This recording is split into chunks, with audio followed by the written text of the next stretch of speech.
సందర్భంగా మీరు ఏ రకంగా అయితే ఎన్నికల్లో అభిమానం చూపించి మెజారిటీ ఇచ్చారో అదే అభిమానంతో ఇవాళ ఓడే ప్రసాద్ గారు మనందరికీ అండగా నుంచున్నారు.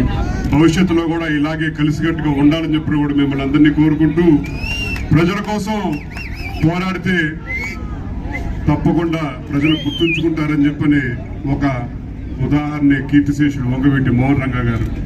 ఇవాళ ఎన్నిసార్లు చేశారు, పదవులు అలంకరించారని చెప్పని ముఖ్యం కాదు, చేసిన కాలంలో ఎంతమందికి తోడుగా నుంచున్నారు, ఎంతమంది తరపున పోరాడారని చెప్పని ఒక చరిత్రలో ఆయనకు స్థానం సంపాదించిన వ్యక్తి కీర్తిశేషుడు వంగవీటి మోహన్ రంగా గారు.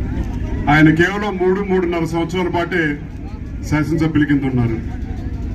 ఆయన భౌతికంగా మన నుంచి దూరం అయ్యి 3.5 దశాబ్దాలైనా సరే ఇవాళ కూడా ప్రతి ఒక్క చాట ఆయన విగ్రహం ఏర్పాటు చేస్తున్నారని చెప్పంటే ప్రజల తరపున నుంచున్నారు కాబట్టి ప్రజలందరూ గుర్తుంచుకున్నారు.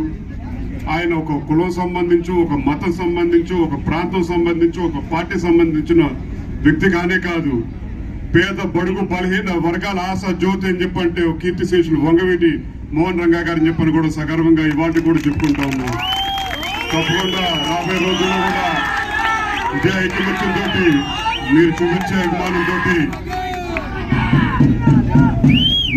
అభిమానం తప్పకుండా కలిసికట్టుగా అందరం ప్రయాణం చేయాలని చెప్పని కూడా మరొకసారి మిమ్మల్ని అందరినీ కోరుకుంటూ, నాకు ఈ అవకాశం ఇచ్చిన పెద్దలకి, రంగా గారి అభిమానులందరికీ పేరు పేరున హృదయపూర్వకంగా నమస్కారాలు తెలియజేస్తూ సెలవు తీసుకుంటున్నాను. జోహార్ బిఎం రంగా.